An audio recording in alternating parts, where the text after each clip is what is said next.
मंच पर उपस्थित उत्तर प्रदेश के सम्माननीय और लोकप्रिय मुख्यमंत्री श्रीमान योगी आदित्यनाथ जी, आज जिनके निमंत्रण पर मैं आया हूं, ऐसे हमारे सांसद राजवीर सिंह राजू भैया जी,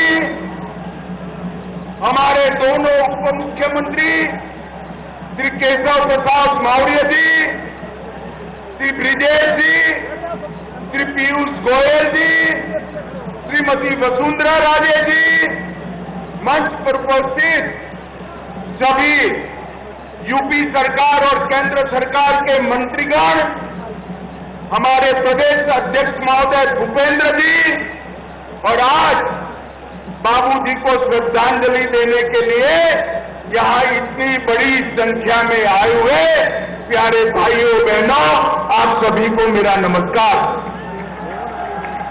आज मैं केवल दिल्ली से एक ही काम के लिए आया हूं।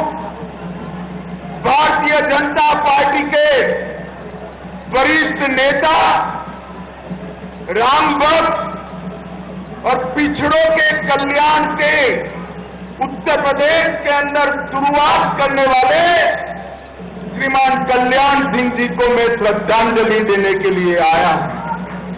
सबसे पहले मैं देश के करोड़ों कार्यकर्ताओं की ओर से बाबूजी को श्रद्धांजलि देता हूं और उनकी पुण्य स्मृति को प्रणाम कर कर मेरी बात की शुरुआत करना चाहता हूं।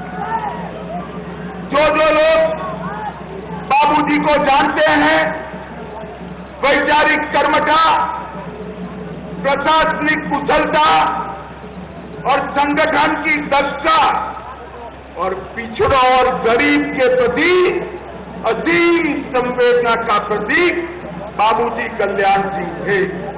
मित्रों, आज मैं लंबी बात नहीं करना चाहता। मैं उस दिन कोरोना के कारण अस्पताल में था जब मोदी जी ने श्री राम मंदिर का शिलान्यास करने का काम किया। उस दिन मैंने बाबूजी को फोन किया था, उन्होंने कहा था मेरा जीवन धन्य हो गया, मेरे जीवन का लक्ष्य आज समाप्त। जब बाबूजी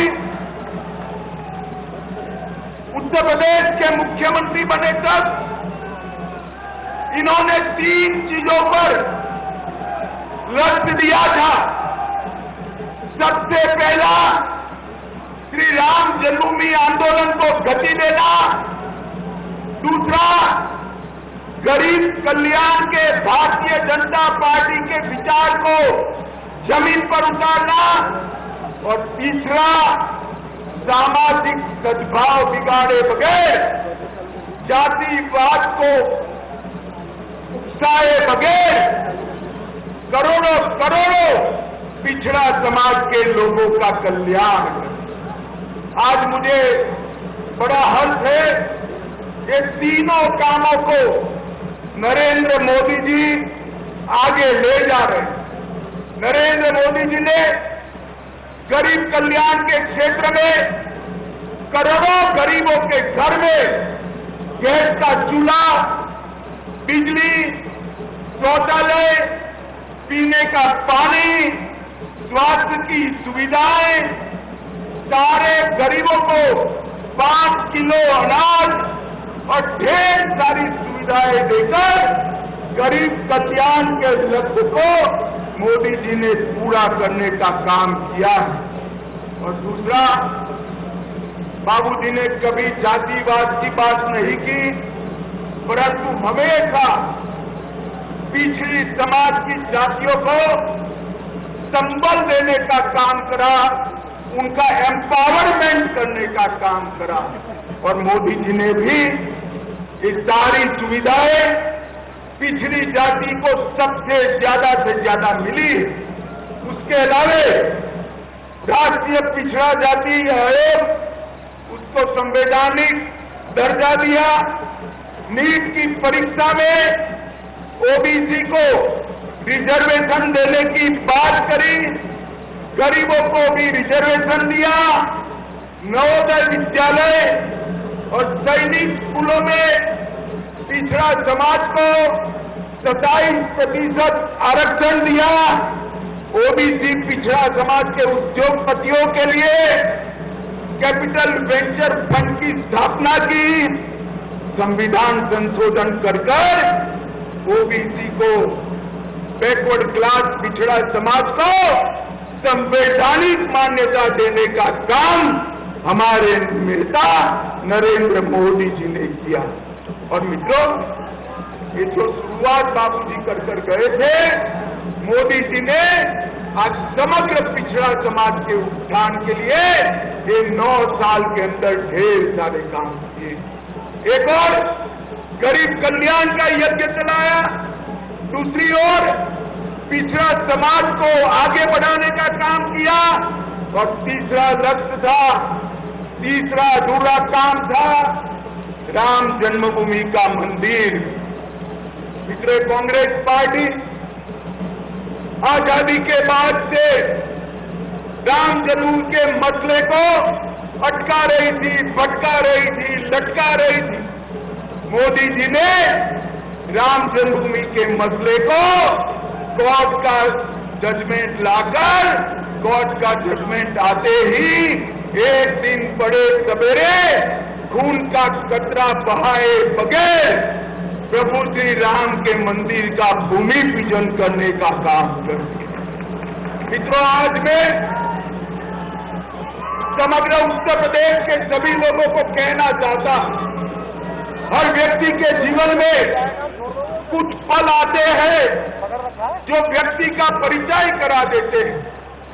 बाबूजी के जीवन में भी एक ऐसा पल आया, राम भक्तों का सैलाब अयोध्या में उमड़ पड़ा, बात आपे के बाहर गई, सब लोगों ने दबाव बनाया कि गोलीबार कर गोलियां चलाकर कार सेवकों को रोका जाए, और बाबूजी ने वो पल जो उनका परिचय कराता है, निर्णय लिया कि मैं गोली नहीं चलाऊंगा, मैं मुख्यमंत्री पद त्याग। और मित्रों, ये बहुत बड़ा संदेश उन्होंने देने का काम किया है। आज हम सबको आनंद है कि नरेंद्र मोदी जी के नेतृत्व में 2024 के शुरू में ही रामलला 550 साल के बाद अपने निज घर के अंदर, अपने भव्य मंदिर के अंदर विराजेंगे। और उस दिन दुनिया भर के राम भक्तों को एक संतोष और गौरव का भाव आएगा। नरेंद्र मोदी जी ने गरीब कल्याण, पिछड़ों का सम्मान और राम मंदिर का अधूरा काम, ये तीनों कामों को ये 9 साल के अंदर अंजाम तक पहुंचाने का काम किया है। मित्रों, आज बाबूजी का स्मृति दिन है। मैं आज सबके बीच में कहना चाहता हूं, मैं यूपी के प्रभारी के नाते आया, मुझे उत्तर प्रदेश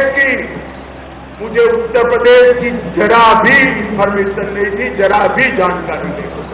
राजू भैया उस दिन उपस्थित थे, चाय कॉफी देते जाते थे। बाबूजी ने मुझे लगातार 11 घंटे बिठाकर उत्तर प्रदेश के हर जनपद की बारीकियों से अवगत कराया। और अगस्त 2013 से काउंटिंग तक हर दिन 2 बार, एक सुबह और एक शाम को फोन कर उत्तर प्रदेश के चुनावों के लिए उन्होंने हमेशा मार्गदर्शन करने का काम किया।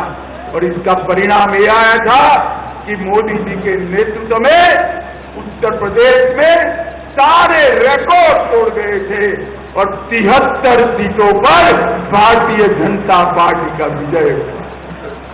भाइयों बहनों और युवाओं, 2024 में चुनाव आने वाला है। आप बताइए, 73 सीटों का रिकॉर्ड तोड़कर 80 की 80 सीटों पर कमल खिलाएंगे क्या? अरे अंत तक जोर से उन्हें खिलाएंगे। श्रद्धेय बाबूजी को इससे बड़ी श्रद्धांजलि कोई नहीं हो सकती। मित्रों, 80 की 80 सीटों पर एक बार कमल खिलाइए, मोदी जी को फिर से प्रधानमंत्री बनाइए और पूरे भारत में संदेश भेजिए कि उत्तर प्रदेश भारतीय जनता पार्टी का अभेद गढ़ है, इसको कोई पराजित नहीं कर सकता। भाइयों और बहनों, मैं फिर से एक बार बाबूजी को श्रद्धांजलि देकर मेरी वाणी को विराम दूंगा। मेरे साथ बाबूजी को श्रद्धांजलि देने के लिए और 80 सीटों के संकल्प को दोहराने के लिए आप सभी दोनों हाथ उठाकर भारत माता का जयकारा लगाएंगे। मेरे साथ उठाइए दोनों हाथ, विजय के संकल्प की मुट्ठी बींचिए और प्रचंड आवाज से बोलिए, भारत माता की, भारत माता की, भारत माता की, वंदे वंदे वंदे।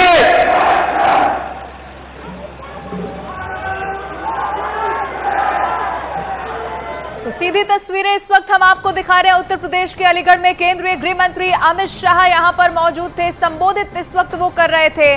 प्रधानमंत्री नरेंद्र मोदी के नेतृत्व में उत्तर प्रदेश का विकास लगातार कैसे हो रहा है, उनकी तरफ से इसका जिक्र किया गया। एक बार फिर से यहां पर जो तमाम लोग उन्हें सुनने देखने के लिए पहुंचे थे, अमित शाह ने उन लोगों से अपील भी की है 2024 में एक बार फिर से प्रधानमंत्री नरेंद्र मोदी और बीजेपी की सरकार के लिए इसीलिए वोट यहां पर जरूर करना है, क्योंकि विकास उत्तर प्रदेश का उन्हीं के नेतृत्व में लगातार हो रहा है। ये तस्वीरें भी हम आपको दिखा रहे हैं। उत्तर प्रदेश के मुख्यमंत्री योगी आदित्यनाथ भी जब वो वहां पर पहुंचे तब उनका स्वागत भी किया गया। ये सीधी तस्वीरें बीजेपी के गौरव दिवस समारोह के दौरान केंद्रीय गृह मंत्री अमित शाह बोल रहे थे और फिलहाल ये मंच की सीधी तस्वीरें आप देख रहे हैं, जहां पर मुख्यमंत्री योगी आदित्यनाथ साथ साथ डिप्टी सीएम केशव प्रसाद मौर्य की भी मौजूदगी है।